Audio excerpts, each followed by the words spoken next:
상승할 가능성이 높다. 자, 근데 이거보다 더 중요한 데이터가 있습니다.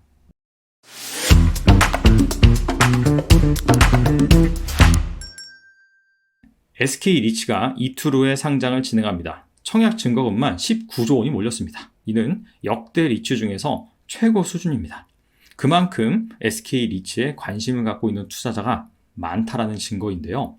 그래서 오늘은 SK리츠가 상장하고 나서 과연 어떤 흐름을 보일 것인지, 투자 전략은 어떻게 가져가면 좋을지 그 부분에 대해서 말씀을 드리겠습니다. 일단 SK리츠 간단하게 살펴보면 SK 서린빌딩, SK 에너지 주유소를 보유하고 있는 리츠입니다. 특징적인 것이 리츠 중에서 유일하게 분기 배당을 선언을 했습니다. 배당 수익률은 연간 기준으로 한 5.5% 정도로 예상이 되고요. 배당 수익률은 사실 여타 리츠와 비교해서 그렇게 높은 편은 아닙니다만 이 분기 배당, 이 부분이 어느 정도 메리트 작용을 했다라고 볼 수가 있습니다. 그래서 청약에도 흥행을 한 것이겠죠.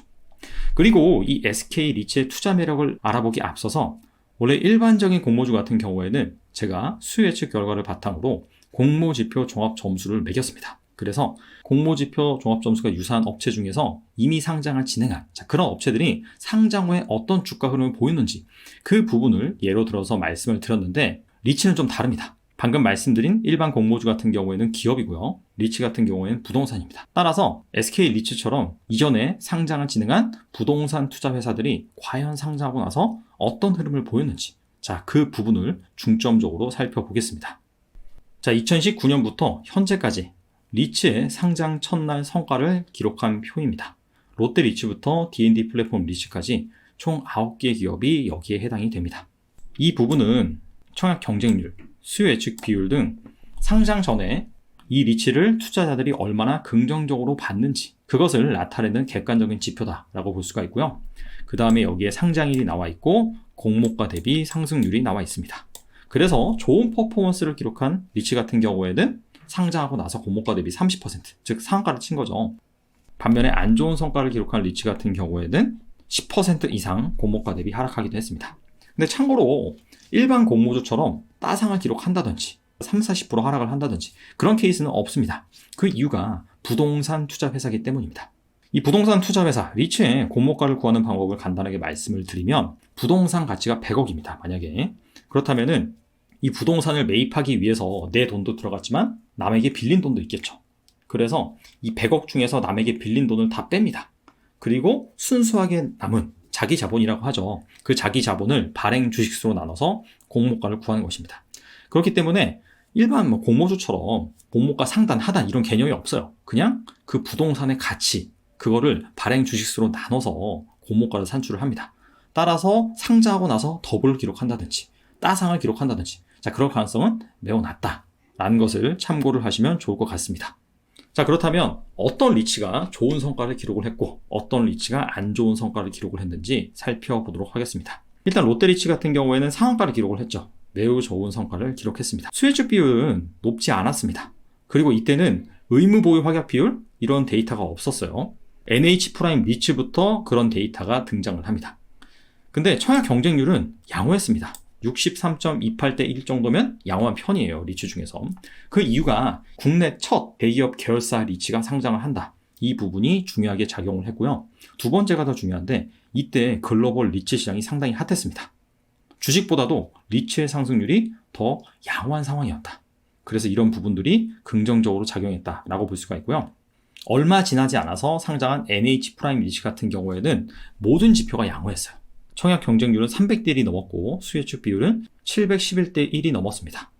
그리고 의무 보유 확약 비율 같은 경우에도 기관 투자자들이 수요 예측을 진행하면서 희망상 같은 경우에는 43.2%가 나왔습니다. 참고로 이 의무 보유 확약 비율이 확정이 있고 희망이 있는데 희망은 뭐냐면 수요 예측을 최초로 진행할 때 기관 투자자가 나한테 얼마를 달라. 그럼 내가 얼마를 락업을 할게.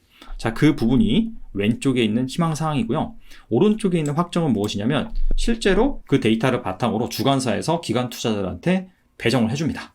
그래서 이게 확정된 의무 보유 확약 비율이다. 그래서 이 둘 중에서 뭐가 더 중요하냐? 아무래도 기관 투자자들이 그 투자 대상을 얼마나 좋게 보는지 그 부분을 명확하게 판단하기 위해서는 이 희망사항, 최초의 기관 투자자들이 락업을 얼마나 걸겠다라고 말한 그 비율이 투자 관점에서는 더 중요하다라고 볼 수가 있습니다. 그래서 NH 프라임 리츠 같은 경우에는 이 의무 보유 확약 비율, 희망사항이 상당히 높았다. 그러다 보니까 상한가를 기록을 했습니다. 근데 그 이후에 상장을 진행한 리츠들의 리스트를 살펴보면 대부분 수익률이 상당히 저조합니다. NH 프라임 리츠와 이지스 밸류 리츠 이후에 상장하는 기간의 갭이 보면 상당합니다.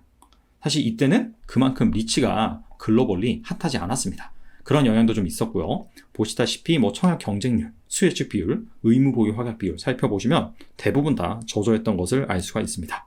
최근에 상장한 ESR 캔더스퀘어 리츠, D&D 플랫폼 리츠 같은 경우에는 그냥 무난한 성과를 기록을 했다라고 볼 수가 있습니다. 자, 근데 최근에 SK 리츠 같은 경우에는 수혜측 비율이 상당히 높았죠. 400대 1이 넘고요. 그 다음에 청약 경쟁률 같은 경우에도 사상 최대입니다. 552대 1입니다.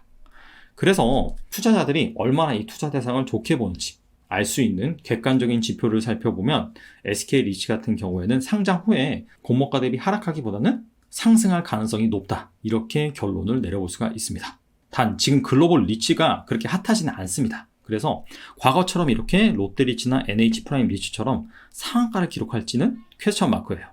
자, 근데 이거보다 더 중요한 데이터가 있습니다. 최근 3년간 상장을 진행한 리츠의 시점별 성과입니다. 자, 앞서서는 상장 당일날 각 리츠별 주가 상승률을 보여드렸는데 옆에 일주일 후, 1개월 후, 3개월 후의 성과도 같이 보여드리고 있습니다. 재미있는 것은 시간이 점점 지나면 지날수록 리츠들의 수익률이 거의 비슷해집니다. 과거에는 상한가를 기록한 업체, 아니면은 공모가 대비 16% 하락한 업체, 이렇게 천차만별이었다라고 한다면 상장 후 3개월이 지난 시점 같은 경우에는 이렇게 상한가를 기록한 리츠, 롯데나 NH 프라임이나 이런 기업들의 주가는 많이 낮아졌죠. 그래서 공모가 대비 상승률이 약 한 10% 정도. 그리고 이지스 레지던스 리츠, 미래 SM 맵스 리츠 같은 경우에는 상장하고 나서 공모가 대비 10% 넘게 하락했지만 3개월이 지난 시점에는 공모가를 완벽히 회복을 했습니다. 그 이유가 무엇일까요? 앞서서 리츠는 부동산에 투자하는 회사입니다. 그리고 공모가가 철저히 부동산의 가치로 결정이 됩니다.